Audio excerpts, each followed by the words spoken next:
ఒకప్పుడు ఒక పచ్చని గ్రామం ఉండేది, వేణువనం అని. ఆ గ్రామంలో పల్లెళ్ళు, పొలాలు పసిడి సూర్యరశ్మితో మెరుస్తూ ఉండేది. ఆ గ్రామం మధ్యలో ఒక చిన్న పాప ఉండేది. ఆ చిన్న పాప పేరు అమూల్యమణి.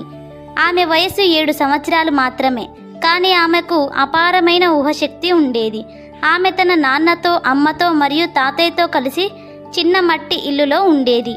తాతయ్య ఎప్పుడు చెప్తూ ఉండేవాడు, మన అడవిలో ప్రతి పూలకి, ప్రతి పక్షికి ఒక రహస్యం ఉంది. జాగ్రత్తగా వింటే వాటి మాటలు కూడా వినవచ్చు అని అంటాడు.